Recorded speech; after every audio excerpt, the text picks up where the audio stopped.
Bonjour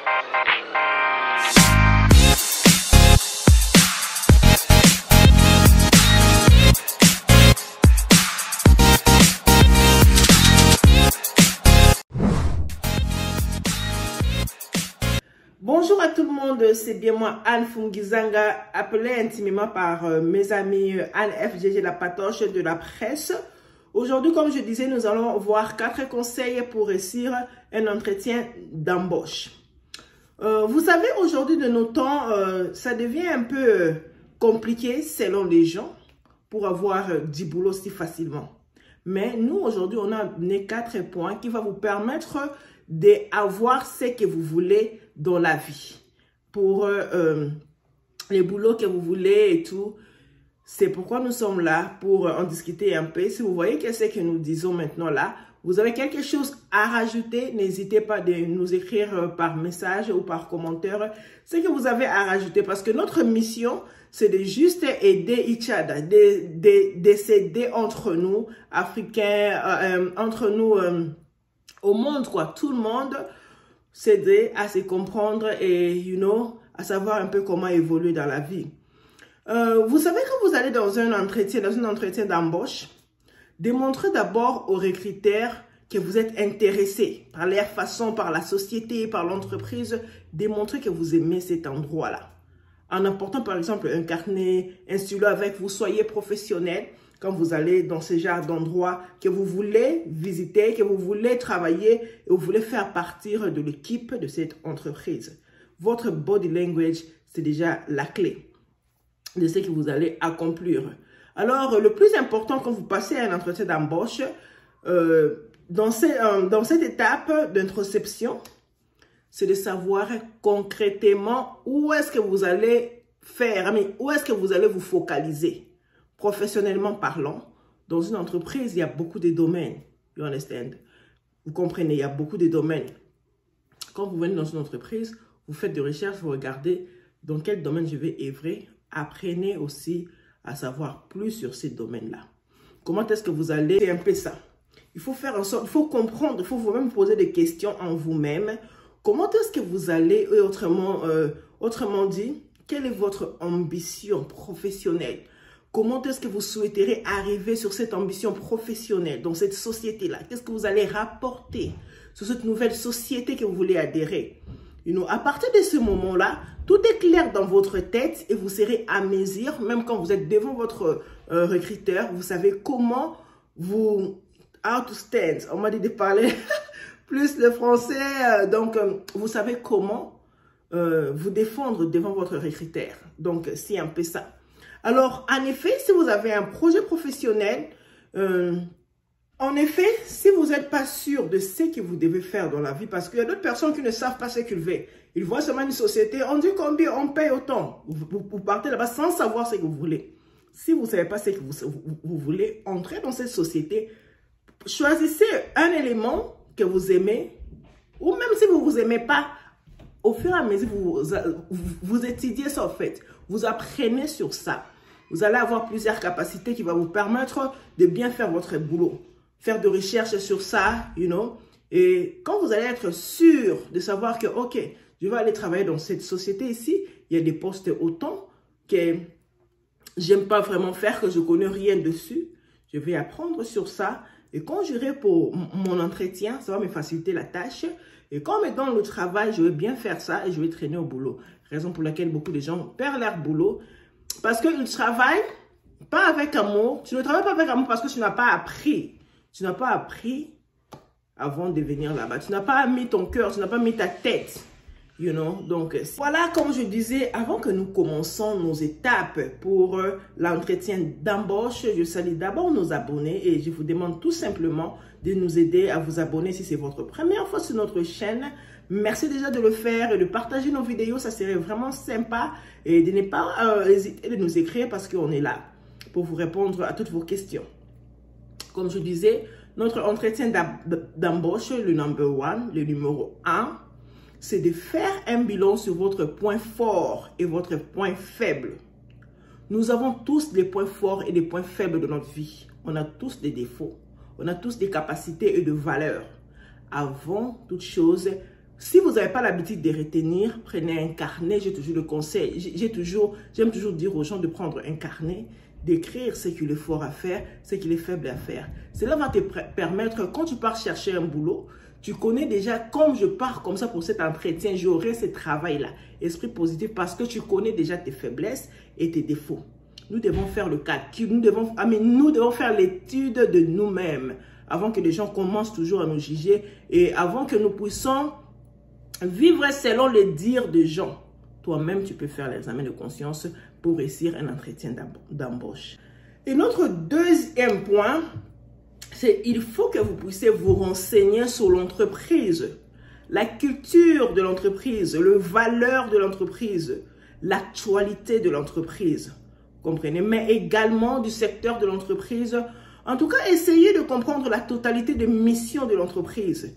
Faites l'étude de cette entreprise-là avant votre interview ou avant votre entretien d'embauche. Ça, c'est notre numéro 2. Notre numéro 3, c'est s'il y a des points à éclaircir, notez des questions.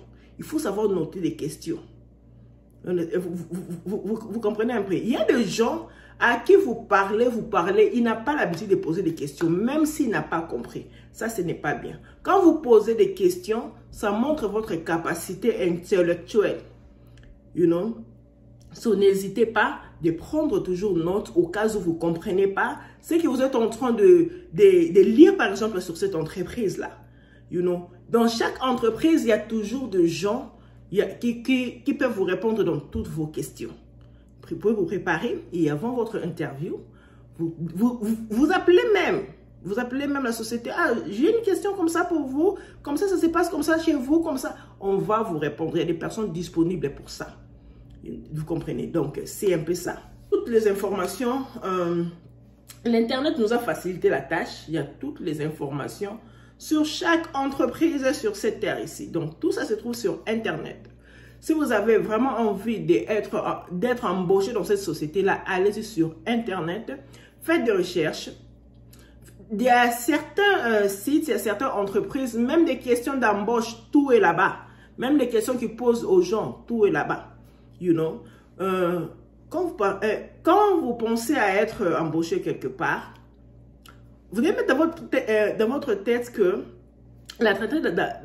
l'entretien d'embauche, ces derniers temps, aujourd'hui même, l'entretien est devenu clairement comme, on peut dire, comme si vous draguez quelqu'un, you know?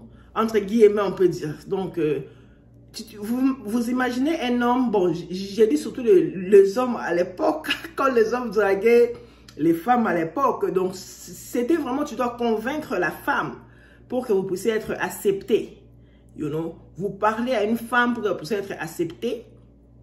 Il y a d'autres, à l'époque même, il y a des hommes qui faisaient des répétitions pour venir, pour draguer une femme qui est en train de rêver. Donc, ils se répètent à la maison, je vais dire ça, je vais dire ça, je vais dire ça. You know? Donc, c'est presque comme l'embauche aussi.